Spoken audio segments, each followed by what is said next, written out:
thrown at me instead of a warm greeting during a family gathering just before my son's wedding was a remark that hit hard.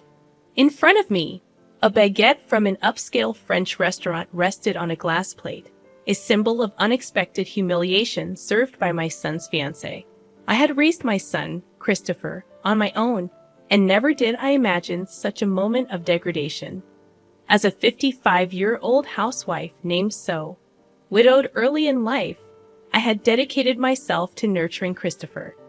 This year, he turned 25, graduated from college, and secured a job, becoming the pride of my life. Despite his success, he chose to continue living with me in the house left by his late father. I cherished the idea of spending more time with him. However, my world took an unexpected turn when Christopher revealed he had a girlfriend and intended to marry her. Initially shocked, I soon embraced the news with genuine joy, expressing my happiness at his growth. Christopher, still living with me, promised to bring her home soon, but the opportunity didn't materialize. Curiosity and anticipation built up in me, and when I finally asked about her, Christopher shared some details. Her name was Roy, 4 years older than him, and she worked as a tutor from a family of teachers. The revelation surprised me, and I wondered about their relationship, but I patiently waited to meet her. Time passed, and 2 months went by without a meeting. The absence of Roy started feeling intentional. Fate intervened when, by chance, I overheard a conversation during lunch. Seated back to back with a woman, she complained loudly about her upcoming family meeting before the wedding. Intrigued, I listened as she expressed a deliberate intention to delay meeting the family, wanting to test Christopher's commitment to their relationship and prove he was not a mama's boy. The unexpected encounter left me contemplating the dynamics at play, realizing that fate could be both intriguing and frightening. She said it, and I nearly turned around. Christopher's name echoed in the air, causing a slight dizziness. Her friend's advice to Roy, "You need to be more humble," confirmed the woman loudly discussing her future mother-in-law was none other than Christopher's fiancée. Holding my coffee cup, my hand trembled, and my friend, sensing my distress, asked if I was okay. I mechanically ate the recommended dessert, my mind fixated on escaping that place as quickly as possible. Unaware of my presence, Roy continued her complaints about her fiancé's family. She belittled the concept of a single mother family, comparing it to her supposedly superior educational background. Roy labeled me a clinging mother and spoke about making Christopher abandon me after the wedding. Fear overwhelmed any anger I felt. The conflict between mother-in-law and daughter-in-law had begun prematurely. Even before the family meeting before the wedding, Roy showcased her disdain. Yet, she was the woman Christopher chose. I tried to reassure myself that there must be something wonderful about her. Back home, I attempted to calm my nerves, resolving not to tell Christopher about this incident. Alone, I stopped pushing him about the family meeting. I knew she had no intention of attending, and I refused to continuously be looked down upon by being too accommodating. Christopher sensed my change of heart, but didn't press further.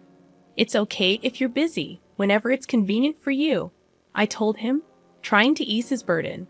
The wedding plans between Christopher and Roy seemed to progress faster than the family meeting.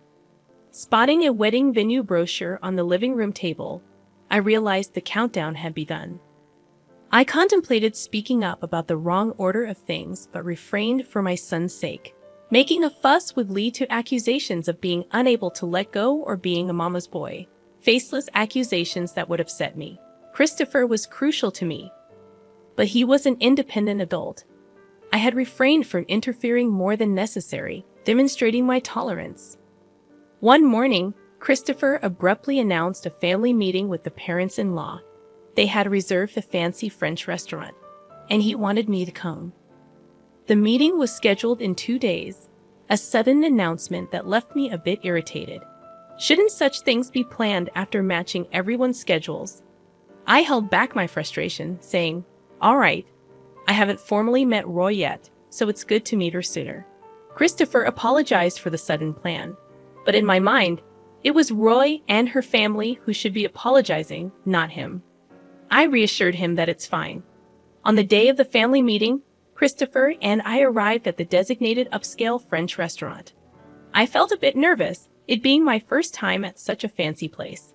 Christopher chuckled, acknowledging the nerve-wracking atmosphere. As we gave our name to the staff, we were guided to a private room where Roy's family had already gathered. Roy and her mother, Mara, were present. Excusing ourselves, I opened the door to the private room. Seated there were Mara, exuding a definite teacher vibe, and Roy, sporting slightly flashy makeup. Her dress seemed mismatched, likely chosen by Mara for the occasion. Roy and Mara remained silent until I finished my greetings, their scrutiny palpable as if evaluating me as a lesser presence. Christopher, familiar with Mara, greeted her with "long time no see." Mara chuckled, mentioning she had been looking forward to meeting the famous mother, a slight sting in her mention of single mother. Suppressing any reaction, I played it down, emphasizing Christopher's inexperience and suggesting they take care of him. Mara, contentedly nodding, maintained an air of superiority. Her demeanor hinted at how she might treat her students and their parents, an attitude I wouldn't desire for my child. She invited me to sit, yet Roy hadn't greeted me. With reluctance, I initiated conversation, prompting Roy to respond with a mocking snort, deeming repetition inefficient. Her arrogant remark stirred anger within me, but I restrained my temper. She was the woman Christopher had chosen. I feigned calmness, acknowledging her comment with forced civility, though I felt close to my limit. Mara informed us that Roy's father would be late due to work, suggesting we proceed without him. Roy then made a seemingly innocent comment to Christopher, insinuating his lack of exposure to such lavish food due to his past poverty. Christopher, unfazed, went along with her comment. I always knew Christopher to be kind and patient, but this situation seemed beyond that. Concerns about how he navigated society started to creep in. Was he possibly being taken advantage of? A parental worry nagged at me. Ignoring the odd expressions from Roy and Mara, I suggested we enjoy the feast. However, their unpleasant smiles intensified, and the reason behind their mockery soon became apparent. As the first dish arrived on a beautifully decorated plate, I couldn't help but exclaim at the sight of a simple baguette on a glass plate. Roy and Mara seemed to find this hilariously amusing, laughing heartily at my shocked expression. It turned out that the owner of the upscale French restaurant was Mara's brother, and they had collaborated to ridicule me. "The poor that suits you best," Roy said, openly mocking me. Christopher, seemingly pale, and I were left in disbelief. Trying to contain my anger, I muttered about how this supposedly suited a poor person like me. Roy misinterpreted my reaction, thinking I was crying. Dismissing it, she laughed even harder. Surprisingly, Mara, who might be expected to scold Roy, only said, "Oh dear, Roy," without any intention of reprimanding her. I couldn't bear the idea of such individuals becoming part of my family. Just as I raised my bowed head, Roy's father entered, apologizing for being late. Witnessing the baguette situation, he seemed taken aback. Roy proudly explained that she had the baguette prepared, thinking I, raised in poverty, hadn't experienced such cuisine. Her father scolded her for taking the joke too far, but couldn't hide his amusement. The thought of them becoming my family was unbearable.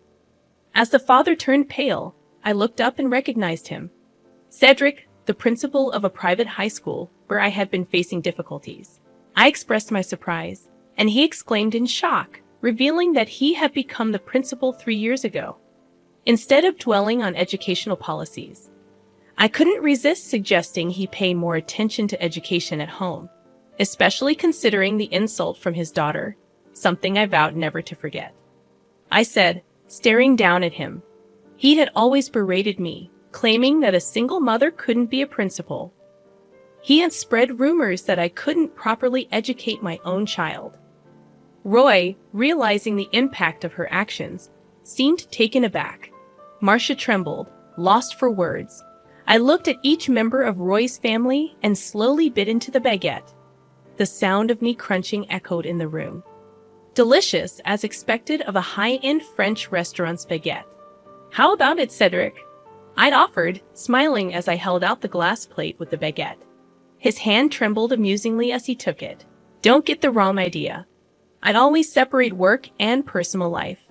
Your dismissal has always been a topic at the board meetings. I was the one opposing it.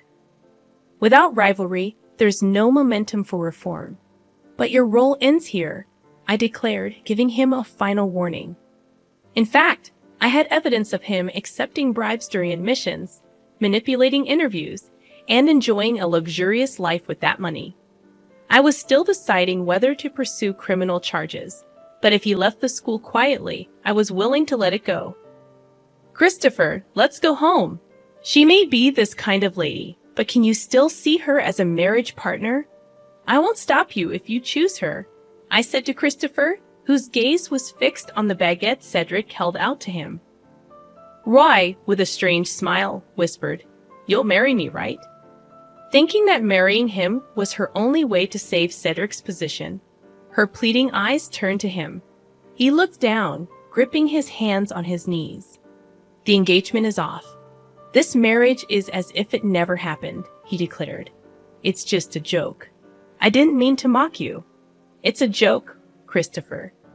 You're so stiff. Roy desperately tried to cover up. If that wasn't mockery, then what was it? I was amazed that she couldn't come up with a better excuse. He looked at Roy with an unexpectedly cold gaze.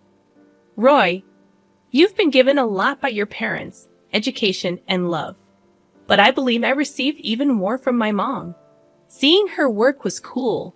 She's still cool, he declared. He could never forgive her for mocking me and expressed pity for the students she was teaching. I wouldn't want to be taught by someone like her. I heard bad rumors about you but chose to believe otherwise.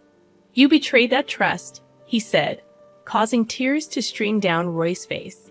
She seemed to finally understand the irreversible damage done. Wait. You're joking about the breakup, right? I bragged about getting married to my friends. I can't break it off.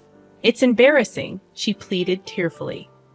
What's most necessary for you now is to reflect on how things came to this. We probably won't see each other again, but I hope you grow, I said. As Christopher and I were about to leave the private room, Cedric grabbed his shoulder to stop him.